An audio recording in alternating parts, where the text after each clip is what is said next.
तरफ से एक प्रेस वार्ता का आयोजन किया गया है।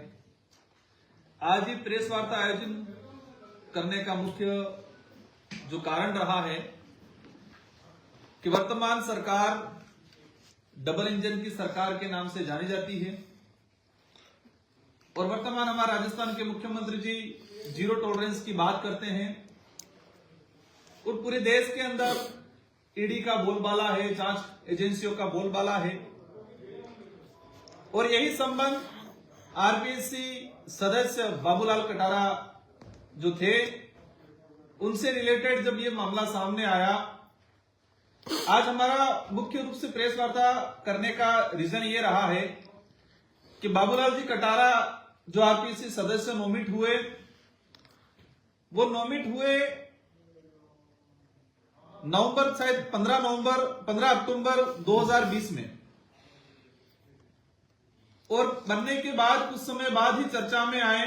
चर्चा में इसलिए आए कि एसआई भर्ती पेपर लीक हुआ और एसआई भर्ती का जब खुलासा हुआ, एसआई भर्ती के साथ साथ अन्य भर्तियों का भी खुलासा हुआ। सरकार की एजेंसियों ने बाबूलाल जी पर कार्रवाई की, उनको गिरफ्तार किया और गिरफ्तार करने के बाद इस मामले को ईडी ने अपने हाथ में लिया और अन्य एसओजी के बयानों में भी बहुत सारी चीजें सामने आई और ईडी ने जो बयान लिए उन बयानों में भी बहुत सारी चीजें सामने आई। इसमें मूल रूप से सामने आया कि बाबूलाल जी की जो नियुक्ति हुई वो किन नेताओं की अनुशंसा पे हुई। नियुक्ति होने के बाद बाबूलाल जी कटारा से कितने नेताओं ने संपर्क किया और पेपर लीक जो प्रकरण हुआ, उस पेपर लीक प्रकरण में कितने नेताओं का रोल रहा, कितने नेताओं ने इनकी अनुशंसा पे पैसा लिया, पेपर लेने का काम किया, यह लंबे समय से चर्चा में आ रहा है। भारत आदिवासी पार्टी की तरफ से सवाल है कि इस क्षेत्र के दिग्गज नेता महेंद्रजीत मालवीय कांग्रेस छोड़ के बीजेपी में गए और जब कांग्रेस में थे उस समय उन पर बड़े आरोप लगे थे भ्रष्टाचार के। बाबूलाल जी कटारा को लेके भी उनसे संबंध अच्छे बताए, उनकी अनुशंसा में इनका मुख्य रोल बताया। पूरे क्षेत्र की जनता का और विशेषकर पूरे राजस्थान की आम जनता का मन में यह था कि कार्रवाई होगी, लेकिन जैसे वो भाजपा में गए तो लोगों को लगा कि अब कार्रवाई नहीं होगी और आम जनता में प्रचलन में है कि भाजपा के पास ऐसी एक वॉशिंग मशीन है जहां पर अगर कोई भ्रष्ट व्यक्ति, गलत व्यक्ति चला जाता है तो वो धुल जाता है। लेकिन आज वहीं से महेंद्रजीत मालवीय वापस कांग्रेस में आए हैं। हमारा वो किस पार्टी में जाए, क्या करे, कहां जाए, कहां रहे, उससे हमारा कोई संबंध नहीं, सरोकार नहीं है। लेकिन हम आज विशेष रूप से कहना चाह रहे हैं कि एक आदिवासी बाहुल्य क्षेत्र के अधिकारी बाबूलाल जी कटारा को आरपीएससी सदस्य बनने का अवसर मिला था। एक इस क्षेत्र के लिए सौभाग्य की बात थी, गर्व की बात थी। लेकिन जैसे उन पर इनकी गिरफ्तारी हुई और गिरफ्तारी होने के बाद इस क्षेत्र में ये माहौल बनाया और विशेषकर पूरे राजस्थान देश की राज्य की राजधानी में हम सुनते हैं कि आदिवासी अधिकारी था और अधिकारी ने भ्रष्टाचार किया। जो राजनीतिक लोग उनकी अनुशंसा पे उनको लगाया और जिन राजनीतिक लोगों का पेपर लीक में संबंध था, इन राजनीतिक लोगों ने कन्नी काट लिया और कन्नी काट के एक आदिवासी समुदाय को रडार पे लगा दिया पूरा। बाबूलाल जी कटारा का संबंध आदिवासी समुदाय और इस आदिवासी बाहुल्य क्षेत्र से बता के इस क्षेत्र और आदिवासी समुदाय की छवि धूमिल करने का काम किया। मेरा कहना है कि बाबूलाल जी कटारा को आरपीएससी सदस्य कांग्रेस की सरकार में बनाया था। यह कोई सामाजिक फैसला नहीं था और न ही क्षेत्र का फैसला था। बाबूलाल जी कटारा को आरपीएससी सदस्य बनाना एक राजनीतिक फैसला था और यह कहा जाए कि स्वार्थी राजनेताओं का फैसला था। मैं स्वार्थी राजनेताओं का फैसला इसलिए कहना चाहूंगा, आप सबके विदित हैं कि काकरी डुंगरी प्रकरण 2020 में हुआ। आज 2026 में हमने प्रवेश किया, आज 5 साल होने आ गए, लेकिन इस प्रकरण को भुला नहीं जा सकता। यह प्रकरण भविष्य में भी हर कड़ी से जुड़ेगा वो, और वो इसलिए जुड़ेगा, आज भी इसलिए जुड़ रहा है बाबूलाल जी कटारा से। हमारी सबकी जानकारी में और क्षेत्र की जनता को जानना जरूरी है कि काकरी डुंगरी प्रकरण 24 सितंबर 2020 को हुआ और बाबूलाल जी आरपीसी सदस्य कब बने? 15 अक्टूबर 2020 को। मतलब काकरी डुंगरी प्रकरण होने के मात्र 20 दिन बाद बाबूलाल जी कटारा आरपीसी सदस्य बने। और ये क्लियर है कि काकरी डुंगरी प्रकरण से जुड़ा हुआ मामला था। यह जानना जरूरी है कि काकरी डुंगरी प्रकरण के तहत जो घटनाक्रम हुआ और उसमें हम तात्कालिक उस समय हमारी बीटीपी पार्टी थी, मैं विधायक था, हम पे लांछन लगाने का काम किया, हमको बदनाम करने का काम किया। लेकिन हकीकत यह है कि जो राजनेता बाबूलाल जी कटारा को आरपीसी सदस्य नॉमिनेट करने में जिनका रोल था, और नॉमिनेट करते वक्त उन्होंने ब्रीफ नोट बना के दिया था सरकार को कि काकरी डुंगरी प्रकरण को शांत कराने में आदिवासी अधिकारी बाबूलाल जी कटारा का रोल है, इसलिए उनको आरपीसी सदस्य बनाया जाए ताकि आदिवासी वोट बैंक को साधा जाए। यह पत्र में लिखा था, कांग्रेस के नेताओं ने मुख्यमंत्री गहलोत साहब को यह ब्रीफ नोट किया था। मेरा कहना है कि जो नेता बाबूलाल जी कटारा की अनुशंसा करने वाले थे, इन्हीं नेताओं ने काकरी डुंगरी प्रकरण कराया था। यह सच्चाई है। आप जानते होंगे कि काकरी डुंगरी प्रकरण के बाद कुछ चैनलों ने इस चीज को उठाया, एक वरिष्ठ नेता का नाम लिया कि इस नेता की वजह से मामला शांत हुआ। अधिकारी में बाबूलाल जी का नाम उछाला कि इस अधिकारी ने मध्यस्थता की और मामला शांत किया। दोनों लोगों को इनाम मिला, एक को आरपीसी सदस्य बनाया, दूसरे को मंत्री बनाया नेक्स्ट। लेकिन कहा जाता है कि कुदरत का कहर या कुदरत किसी को नहीं बख्शती है। आज हमारा जो सवाल है, आज हमारा जो कहना है कि यह आदिवासी समुदाय की छवि धूमिल करने का काम किया जा रहा है, और जो नेता इसमें इन्वॉल्व थे वो साइड में हट रहे हैं, अपने छवि सुधारने में लगे हैं।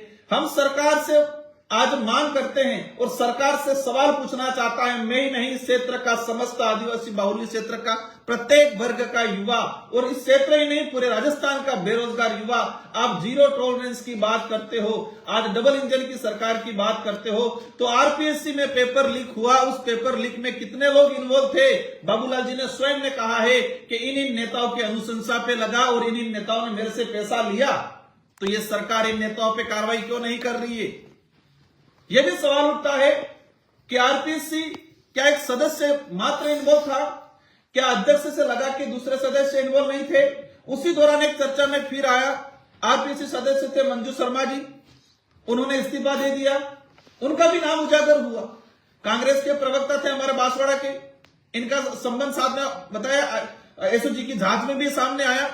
लेकिन एक चीज देखा गया कि ये पेपर लीक जो प्रकरण जो था, जो गिरोह लंबे समय से काम कर रहा है और वर्तमान में भी हो सकता है कुछ हद तक एक्टिव हो, लेकिन इस सारे का ठीकरा एकमात्र आदिवासी अधिकारी बाबूलाल कटारा पे फोड़ने का काम किया है।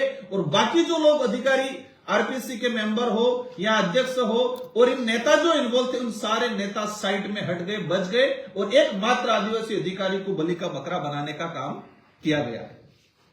हमारा कहना है कि जो नेता इन्वॉल्व थे कांग्रेस के, बीजेपी की सरकार, हो सकता है उस समय तो मालवीय जी बीजेपी में चले गए थे, इसलिए आपने कार्रवाई रोक दी हो।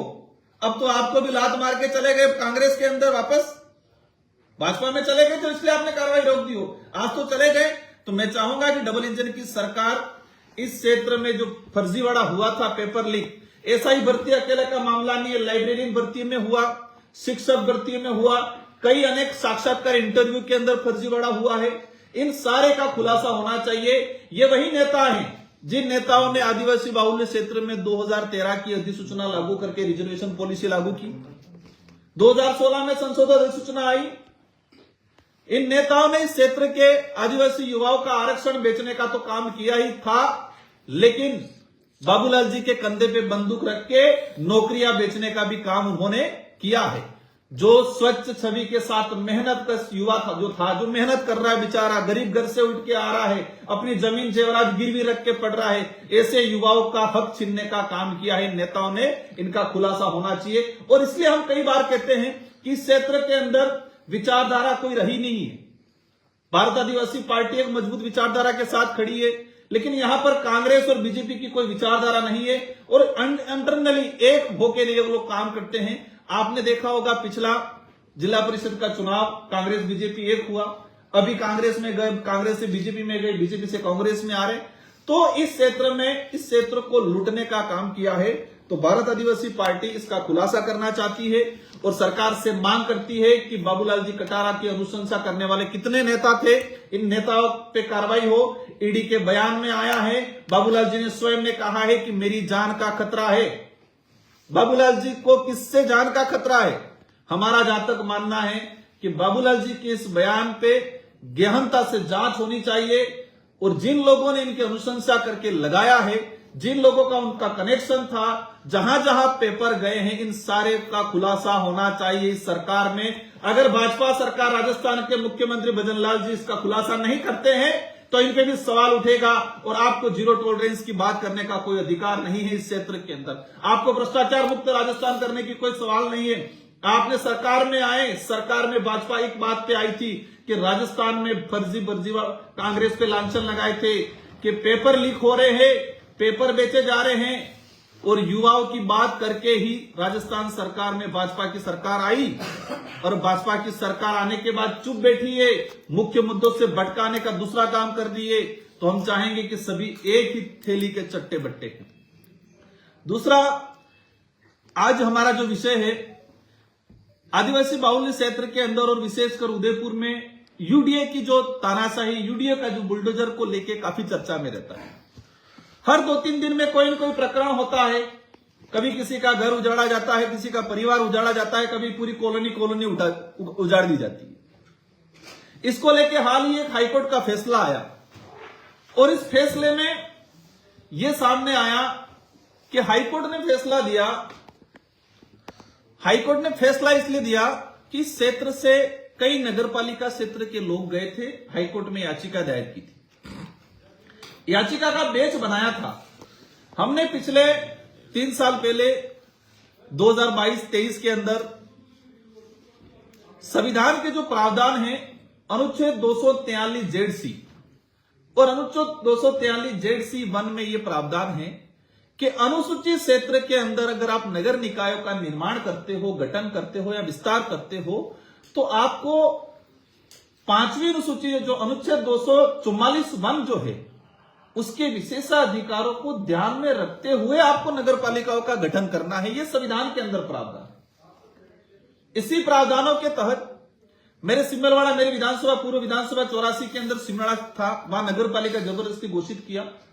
हम हाईकोर्ट गए और हाईकोर्ट में हमने इसी का हवाला दिया कि संविधान के अनुच्छेद 243 1 के तहत अनुसूचित क्षेत्र में नगरपालिकाओं का निर्माण करना असंवैधानिक है। यह मैं नहीं कह रहा हूं, संविधान कह रहा है। हाईकोर्ट ने इसको माना। हाईकोर्ट ने सरकार को नोटिस जारी किया। सरकार को पूछा 2023-22 के अंदर कि क्या अनुसूचित क्षेत्र में मेसा कानून लागू है। इसमें 2 चीजें हैं, हमें समझने की जरूरत है कि कोई भी सामान्य क्षेत्र का कानून अगर अनुसूचित क्षेत्र में लागू करते हैं तो राज्यपाल महोदय को अधिकार है कि उस कानून को लेकर अपनी टिप्पणी करे या अध्यादेश जारी करे। राज्यपाल महोदय स्वतंत्र हैं टीएससी से परामर्श लेके कि यह कानून सीधा रूप से लागू होगा या इसमें कुछ विशेष प्रावधान या इंप्लीमेंटेशन या मॉडिफाई करके इसको लागू करेंगे। तो सरकार को पूछा क्या मेसा कानून लागू है, सरकार ने कहा नहीं लागू है। सरकार को पूछा क्या अनुसूचित क्षेत्र में बिना मेसा कानून के नगरपालिका का निर्माण हो सकता है, सरकार ने कहा नहीं हो सकता है। विधि विभाग से टिप्पणी आई और फैसला पक्ष में आया और उस समय 6 से 7 नगरपालिका हमने निरस्त कराई। इसी के आधार पे यूडीए को लेके कुछ सामाजिक संगठन के लोग गए, सेमारी नगरपालिका को लेके ऐसे 19 प्रकरण चल रहे थे। इसमें एक चीज बड़ी सामने आई कि 19 प्रकरणों में एक बलीचा का केस कोई व्यक्ति गया जो हमारी जानकारी में नहीं है। सेम प्रकरण थे, एक प्रकरण बलीचा से गया और बलीचा से जो प्रकरण गया, उस प्रकरण ने हम जिस लाइन पे जा रहे थे उस लाइन पे नहीं जाते हुए उन्होंने अलग हवाला दिया और हाईकोर्ट ने बलीचा की जो पिटीशन थी उस पर फैसला सुनाया और सारे जो पिटीशन थी उसको खारिज कर दिया और उन्होंने कहा कि अनुसूचित क्षेत्र में नगरपालिका नगर निगम को लेके राज्यपाल महोदय ने किसी प्रकार की कोई अधिसूचना जारी नहीं की है, इसलिए जब तक राज्यपाल महोदय अनुसूचित क्षेत्र में municipal extension to schedule area या मैसा कानून जब तक केंद्र सरकार पास नहीं करे या राज्यपाल महोदय उसके लिए विशेष अधिसूचना जारी नहीं करे, तब तक नगरपालिका नगर निकायों का यूडीए का विस्तार होता रहेगा। यह सुप्रीम हाईकोर्ट ने भी फैसला हाल ही 7-8 दिन पहले दिया है। तो हमारा जो तक लगा, हमारी जो तहकीकात में आया, इस ये मैसा कानून को लेके नगरपालिका नगर परिषद यूडीए में रहने वाले लोगों को लेके सड़क की लड़ाई भारत आदिवासी पार्टी लड़ रही है। विधानसभा हो लोकसभा हो उसमें हमारे विधायक और मैंने स्वयं इस बात को उठाया है और न्यायालय की लड़ाई भी हम लोग लड़े। सड़क की लड़ाई भारत आदिवासी पार्टी लड़ी, संसद की लड़ाई भारत आदिवासी पार्टी लड़ रही है इस बात को, और कोर्ट के रास्ते भी हम ही गए, लेकिन एकमात्र केस बलीचा का गया वो हमारी जानकारी में नहीं है। हमें जहां तक लगता है और ये सच्चाई है कि उदयपुर यूडीए के अंदर जो भूमाफिया लोग थे जिन्होंने यूडीए की जमीन अपनी जमीन बता के बेचने का काम किया, लोगों को बेची, स्टाम्पी दिया, इस इलाके के आसपास जो पॉलिटिकल लीडर है, जो भूमाफिया बने हुए, भूमाफिया से संपर्क है, जो अधिकारी इसमें इन्वॉल्व थे, ये सारे अधिकारी भूमाफिया पॉलिटिकल लोगों ने मिलके हमारी याचिकाओं को प्रेस कराने के उद्देश्य से बलीचा से एक फर्जी व्यक्ति को तैयार किया, ऐसा हमें आभास हुआ और ये सच्चाई है। क्योंकि हमारे 18 पिटीशन लगी थी और एक पिटीशन को 18 मतलब उस एक पिटीशन से 18 पिटीशन को जोड़ के कोर्ट ने फैसला दिया है, उसको लेकर हम अवश्य सुप्रीम कोर्ट जा रहे हैं। लेकिन उदयपुर की जनता को जानना जरूरी है, क्योंकि आज हमने देख रहे हैं, आज मैं सुबह न्यूज़पेपर में पढ़ा कि ये बड़ीगढ़ कोटियाफला सवीना में 102 मकान गिराए। इसमें आदिवासी नहीं, दलित, पिछड़ा, ओबीसी, सामान्य सब व्यक्ति थे, हर वर्ग का व्यक्ति था। यूडीए की इतनी तानाशाही चल रही है, इसमें भाजपा के आधे लोग विरोध कर रहे हैं, आधे समर्थन कर रहे हैं, जनता को वोट बैंक बनाने के लिए जानबूझ के माहौल बना रहे, और कांग्रेस के नेताओं ने भी खाना पूर्ति करने का काम किया, मात्र इसको लेके तह तक नहीं जा रहे हैं। ये यूडीए के पट्टे स्वयं लोगों ने दिया, किस किस नेताओं ने दिया, इस पे मुकदमा नहीं हुआ, अभी तक कार्रवाई नहीं हुई। लोगों को, जो लोग मजदूरी करके अपना 2 पैसा कमाया, लोन लेके 2 पैसा कमाया, उससे जमीन ली है उन्होंने। हो सकता है अनलीगल हो हमारी नजर में, सरकार की नजर में, लेकिन वो अनपढ़ है बेचारा, गरीब पे व्यक्ति, उसको नहीं पता है कानून क्या होती है। तो उदयपुर में जो जमीनों का खेल हो रहा है और हाईकोर्ट का जो फैसला आया है उसको लेकर हम अवश्य सुप्रीम कोर्ट जा रहे हैं। लेकिन मैसा कानून को लेके सरकारें कोई भी हो, कांग्रेस की हो या बीजेपी की हो, आदिवासी बाहुल्य क्षेत्र, दलित, पिछड़ा, ओबीसी, किसी भी गरीब तबके के लिए ये सरकारें हमेशा अपनी कन्नी काटने का काम करती है। मैसा कानून 2001 में राज्यसभा में पेश हुआ। मेरा जो राजनीतिक कैरियर रहा है, मेरा जो एक्सपीरियंस, अनुभव रहा है, मैंने एक चीज नोटिस की कि जितना मैसा कानून पेंडिंग है, किसी देश की दो सदन है, हमारे राज्यसभा लोकसभा, देश के लिए कानून इन दोनों सदनों में किसी भी सदन के थ्रू आता है और दोनों सदनों में पास होता है। मात्र एक मैसा कानून ऐसा है जो 2001 से लगा के 2025 आज 26 आ गया, तब तक पेंडिंग है। कोई भी कानून राज्यसभा या लोकसभा में आने के बाद इतने लंबे समय तक पेंडिंग नहीं रहता है, या तो वो पास होगा या क्रैश होगा। उन्होंने कमेटी को भेजा 2001 के अंदर, 2003 में जीपीसी ने, कमेटी ने उनको रिप्लाई दे दिया, सभी राज्यों से सलाम मशुरा हो गया। लेकिन 2001 से लगा के 2025 तक इसमें कांग्रेस की सरकार भी रही, यूपीए की सरकार भी रही, भाजपा की सरकार भी रही, लेकिन नगरपालिका नगर परिषद जो 5 अनुसूचित क्षेत्र के अंदर है उनको कानूनी रूप देने का काम नहीं किया है। तो इन लड़ाई को लेकर भारत आदिवासी पार्टी लड़ रही है। आज प्रेस कॉन्फ्रेंस के माध्यम से इस क्षेत्र की जनता को जानना जरूरी है। और उदयपुर के यूडीए में रहने वाले जो साथी हैं वो किसी भी वर्ग का है, गरीब व्यक्ति है, सच्चा है, उसके साथ भारत आदिवासी पार्टी खड़ी है। सड़क की लड़ाई भी लड़ेंगे, संसद की लड़ाई भी लड़ेंगे। भले हम हाईकोर्ट में हार गए हैं, लेकिन इसको सुप्रीम कोर्ट में जाएंगे और हमारा प्रयास रहेगा कि मेसा कानून पिछले जो बजट सेशन आ रहा है उनमें हम पास कराने का प्रयास करेंगे। बाबूलाल कटारा वाले मामले में जैसे आपने कहा अनुशंसा करने वाले नेता कौन कौन है, आपने महेंद्र मालवीय का नाम बताया, और कौन कौन नेता है? देखो, मैं भी आज पॉलिटिकल लीडर हूं, मैं भी कई बार अनुशंसाएं करता हूं, लेकिन जो बाबूलाल जी वाला प्रकरण आया, उस प्रकरण में मैं ये नहीं कह रहा हूं कि जिन्होंने अनुशंसा की थी सारे गलत हैं, लेकिन वो चुप हैं। वो चुप है इसका मतलब गलत है, क्योंकि उनका न्यूज़पेपर में नाम आया है। बाबूलाल जी ने ईडी को बयान दिया है, ईडी के बयानों में नाम आया है। इसमें रघुवीर जी यहाँ के जिलाध्यक्ष बनाए, उनका नाम है, दिनेश जी खोडनिया का नाम है, पूर्व जिलाध्यक्ष का नाम है, अर्जुन बामणिया जी का नाम है, सारे नेताओं का नाम है। कांग्रेस के जितने जो नेता थे, इन सारे नेताओं का नाम है। और ये वही नेता है जो नेताओं ने काकरी डुंगरी प्रकरण कराया, ये वही नेता है जिन्होंने 2013-16 के अंदर अधिसूचना जारी करी, क्षेत्र का आरक्षण खत्म, युवाओं का आरक्षण खत्म करने का काम किया, जिन्होंने पेपर लीक में पूरा प्रकरण है। हमारा एक ही सवाल है कि एक मात्र आदमी को बलि का बकरा बना के आपने अंदर करवा रखा है। आप उनके नाम, उसके नाम जुड़े हुए, आप बच रहे हैं और छवि बना रहे हैं आदिवासी समाज की। जयपुर में चर्चा हो रही है कि आदिवासी समाज का अधिकारी था, भ्रष्ट था, लेकिन इस अधिकारी को लगाने के पीछे कौन लोग थे, ये जानना जरूरी है। नहीं तो बाबूलाल जी को ये कहना चाहते हैं कि बाबूलाल जी को काकरी डुंगरी कांड का इनाम दिया सरकार ने? हाँ बिल्कुल, क्योंकि उस समय जो तात्कालीन जो सरकार थी, यहाँ के जो लोग थे, कांग्रेस के जो लोग थे, सत्ताधारी लोग थे, इन लोगों ने ही प्रकरण कराया, ये सच्चाई है। पुलिस की जांच में भी आया, लेकिन सरकार ने था इसलिए नहीं, हमारे पे ठीकरा फोड़ दिया पूरा। और जनरल वर्ग के यहाँ के लोगों को भड़काया कि बाप बड़े दंगा करते हैं, ये करते, खिरवाड़ा जला रहे थे, ये जला रहे थे।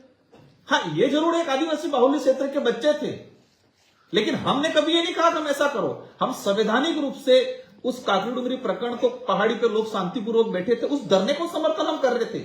आज भी ये बच्चे दर दर की ठोकरें खा रहे 1167 वाले। हमने कोर्ट में भेजा था बच्चों को, और उस कोर्ट के रास्ते से सड़क पर रास्ते लाने का काम ही कांग्रेस के नेताओं ने किया था उस समय। सर, आप जो है ये जंगल और जमीन बचाने की बातें सब लोग करते हैं, आदिवासी करते हैं। आज हमने देखा है कि जंगल खत्म हो चुके हैं, जमीनें जो है भूमाफिया या प्रभावशाली लोग आदिवासियों की खा रहे हैं, और जीरत भी खत्म होती जा रही है। इसको लेकर बृहद स्तर पर आप लोग कोई आंदोलन क्यों नहीं चला रहे? आंदोलन की बात आती है, इस क्षेत्र का पिछले 4-5 सालों का इतिहास है कि सबसे अधिक आंदोलन भारत आदिवासी पार्टी और उसके समर्थन के लोगों ने किया है। लेकिन यह भी सच्चाई है कि जो विरोधी लोग हैं, जो भूमाफिया हो, पॉलिटिकल लीडर हो, और इन पॉलिटिकल लीडर और भूमाफिया से जो अधिकारी जो मिले हुए हैं, वो इन आंदोलनों को क्या कहते हैं, ये तो नक्सलाइट है, ये तो उग्रवादी है, ये तो ऐसे करते हैं। उस आंदोलन की छवि बिगाड़ने का काम करते हैं ये लोग। आपने देखा होगा, पिछले 5 सालों का इतिहास उठा के देख लो, सबसे ज्यादा आंदोलन भारत आदिवासी पार्टी ने किए हो। अरावली का मामला हो, एट्रोसिटी का मामला हो, जल जंगल जमीन का मामला हो, रिजर्वेशन का मामला हो, छुआछूत का किसी भी प्रकार का मामला हो, उदयपुर के अंदर भी हुआ। आज जिस तरह से शहर के अंदर दंडीबड़ा हो रहा है, आज क्या स्थिति बन रही, गटर का पानी घरों में जा रहा है, इंदौर के अंदर लोग मरे गटर का पानी पी के। इन बातों को लेके भी हमने भारत आदिवासी पार्टी ने लड़ाई लड़ी है और आगे भी लड़ते रहेंगे। मालवीय जी ने कहा है कि वागड़ क्षेत्र में बाप पार्टी के बढ़ते हुए प्रभाव को रोकने के लिए वो कांग्रेस में आ रहे हैं फिर से, और उनके जो प्रभाव है बाप पार्टी का, उसको रोकने का काम करेंगे।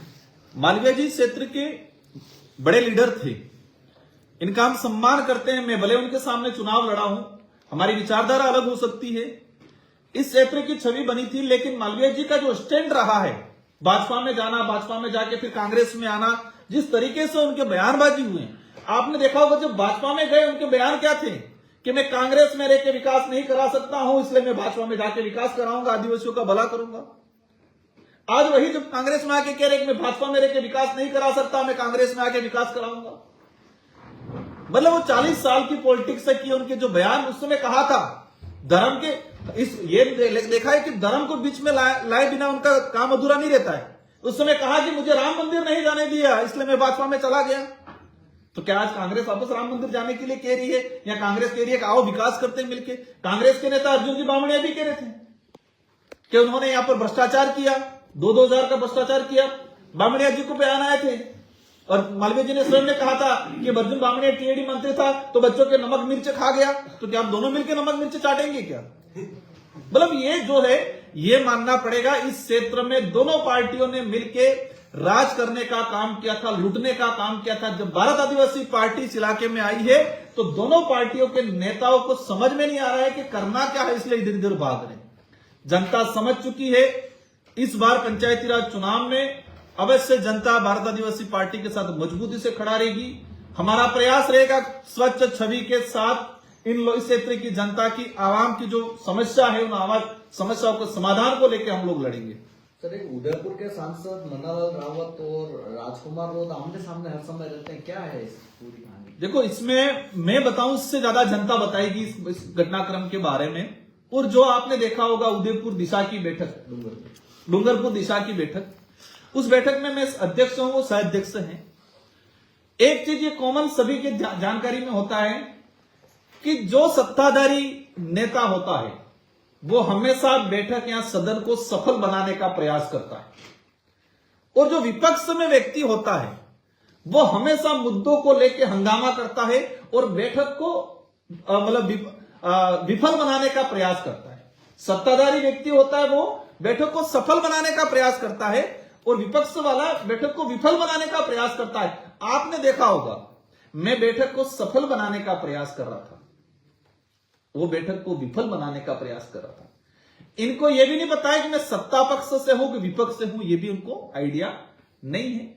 ये अधिकारी वर्ग से आए हैं, न कभी वार्ड पंच रहे, न कभी सरपंच रहे, न कभी प्रधान रहे। भाजपा के कई लोग हैं जो बेचारे ग्राउंड लेवल पे काम किया है, 20-25 साल तक काम किया है। उनको कन्विंसिंग पावर, इनको जनता के मुद्दे कैसे उठाने, एक नेता की छवि, नेता की कार्यप्रणाली कैसी होती है, उन लोगों को पता है। वो अधिकारी वे में काम करने का सोचते हैं, वो ठीक नहीं। उनको एक कंफ्यूज थे वो कि मैं सत्ता पक्ष हूं कि हम किसी मुद्दे को उठा रहे हैं, वो कह रहे हैं मोदी जी की आवाज है, हम कह रहे हैं कि हम संवैधानिक प्रावधान, वो कह रहे हैं कि आप अंबेडकर का विरोध करो। मतलब जो कोई सेंस ही नहीं है। 2 बार उन्होंने चप्पल निकालने का प्रयास किया, वीडियो में आ रहा है। उम्र दराज है, वो 60 साल की आसपास की एज होगी, मैं तो 32 साल का युवा में हूं, तो गुस्सा मुझे आना चाहिए, बौखलाहट मेरे अंदर होनी चाहिए क्योंकि मैं युवा हूं, लेकिन वहां उल्टा दिख रहा था। सत्ता की भूमिका मैं निभा रहा था, उम्र दराज की भूमिका भी मैं निभा रहा था, वो जो युवाओं की भूमिका निभा रहे थे, बौखलाहट वाली भूमिका निभा रहे थे। तो आज इस क्षेत्र के अंदर बौखलाहट आई है। हमने कहा है कि मेरा किसी से कोई लड़ाई नहीं है, मन्नालाल जी से हो, अर्जुन जी से हो, बामणिया जी से हो, किसी से कोई लड़ाई नहीं है। आपकी जो कार्यप्रणाली है उस कार्यप्रणाली पे भारत आदिवासी पार्टी सवाल करेगी। सत्ता पक्ष के लोगों को जानना जरूरी है। आप देश की पॉलिटिक्स को समझो, देश की लोकतांत्रिक व्यवस्था को समझो। आज बाबूलाल जी मंत्री बने हुए, सांसद बने हुए, उनको देश की लोकतांत्रिक व्यवस्था के बारे में नहीं पता है। अगर व्यवस्था के बारे में पता होता तो विपक्ष सवाल उठाता है तो उसका तार्किक जवाब देना चाहिए। विपक्ष का काम है लोकतांत्रिक व्यवस्था में कि सत्ताधारी लोग हैं उनकी कमियों को उजागर करना। अब हम उनकी कमियों को उजागर करते तो उनको विरोधी बनाते और विरोधी बना के हमको लांछन लगाते। आपने आज तक देखा होगा यहाँ के सत्ताधारी नेता, अगर हमने कहा कि आपने ये गलती की तो उसका जवाब नहीं देंगे, ये उल्टा हम पे दूसरा आरोप लगाएंगे। हम कहेंगे कि 1500 करोड़ लैप्स हो गया, ये कहेंगे तुम ईसाई हो। हम कहेंगे ये अरावली जा रही है, वो कहेंगे तुम हिंदुओं का विरोध। मतलब हर चीज को धर्म से जोड़ने का हमारी जो आइडियोलॉजी है, मैंने कई बार कहा है, लेकिन सत्ता का जो वास्तविक मुद्दे हैं, इन मुद्दों से भटकाने के लिए हमेशा उनका प्रयास रहा है। उनको देश की लोकतांत्रिक व्यवस्था को समझने की जरूरत है। सत्ताधारी लोगों को विपक्ष के द्वारा उठाए गए जो मुद्दे हैं, इन मुद्दों को तार्किक रूप से जवाब देना को समझने की आदत डालनी चाहिए। रावत जी ने कहा है कि आपने अशब्द भाषा का प्रयोग किया और आपके एक विधायक ने उनको बाहर निकलने की धमकी दी। देखो, मैंने जो कहा, कोई प्री प्लान आता है, माइंड सेट होके आता है तो उसके माइंड में वही चीज चलती है। मैंने कहा तुम क्या करना चाह रहे हो, तुम शब्द कोई अपमानित शब्द नहीं है। हमारी भीली भाषा लॉन्गेस्ट में कहते हैं तमे हो करा करो, तमे से शब्द शुरू होता है। तो मैंने कहा तुम क्या करना चाह रहे हो, तो उन्होंने कहा मेरे को तू बोल रहे हो। मैंने तुम कहा, जिसको तू बढ़ा दिया। वो चप्पल निकाल रहे हैं तो हमारे विधायक जी ने कहा कि लड़ाई करनी तो बाहर आकर करो, स्वाभाविक है। क्या सदन है, आपको लड़ाई करने का शौक है तो बाहर आके करो, स्वाभाविक वो बात बोली हमने। आपके उल्टे हाथ में पेन था और आपने उस पेन को सीधे हाथ में ले लिया। पेन में आप आ चुके थे उस वक्त में। पेन को उल्टे हाथ में सीधे हाथ में लेना, तो पेन उल्टा था सीधे हाथ में ही लेंगे। तो उनका देखो कहीं कुछ भी कहे, लेकिन जनता देख रही है, जनता ने ब्रीफ किया, कौन सही है कौन गलत है वो सारी जनता देख रही है, समझ रही है, उसका जवाब भी आने वाले समय में लोगों को मिलेगा। कल ही एक सांसद साहब का बयान आया है कि मीडिया रिपोर्ट आ रही है उनके पास कि बाप पार्टी जल्द समाप्त होने वाली है। इनके पास पता नहीं कौन सा मीडिया है, विचारधारा कभी खत्म नहीं होती। ये जरूर हो सकता है कि कभी हारे जीते, ये बात जरूर हो सकती है, लेकिन भारत आदिवासी पार्टी की मानव मूलक प्रकृतिवादी विचारधारा पे चलती है। और जहां तक हमारा मानना है कि इस देश के अंदर 3 से 4 बड़ी विचारधारा है। दक्षिणपंथी विचारधारा, कांग्रेस के लिए कहा जाता है मध्यस्थता विचारधारा, कॉमरेड विचारधारा। भारत आदिवासी पार्टी की मानव मूलक प्रकृतिवादी विचारधारा है। और हमारा जहां तक मानना है कि भविष्य में ही हम रहे या नहीं रहे, ये विचारधारा कभी खत्म नहीं होगी। ये लोग मेरे सत्ताधारी लोगों से कहना है, हमारा ये आप दिमाग से निकाल लो, हम आपके दुश्मन हैं, हम आपके दुश्मन नहीं है, हम आपके शुभचिंतक हैं। क्योंकि आप जिस पद पे बैठे हो उस पद पे रहते हुए आपसे जो गलतियां हो रही है उन गलतियों का एहसास कराने का काम हम लोग कर रहे हैं। आपसे जो कमियां हो रही है, आपसे जो भ्रष्टाचार हो रहा है, आपके विभागों में गलत हो रहा है। टीएडी मंत्री जी बाबूलाल जी के कमिश्नर के फर्जी साइन होकर, उनके फर्जी साइन होकर पैसा उठ गया, उस पर जांच नहीं हुई, उस पर मुकदमा दर्ज नहीं हुआ। मतलब क्या क्या हो रहा है, 1500 करोड़ रुपया लैप्स हो गया, मंत्री जी को पता ही नहीं चला। तो ऐसी चीजें हम जब बोलते हैं तो उनको लगता है हम विरोधी नहीं, हम शुभचिंतक है, इस क्षेत्र की जनता के शुभचिंतक है हम लोग। आने वाले समय में पंचायती राज चुनाव होने वाले हैं, नगर निगम उदयपुर में भी आपके कैंडिडेट उतारने का कोई हमारा प्रयास रहेगा, स्वच्छ छवि के कैंडिडेट हमारे पास आएंगे तो अवश्य इस क्षेत्र के अंदर भी हम उम्मीदवार उतारेंगे। ज्यादा तो नहीं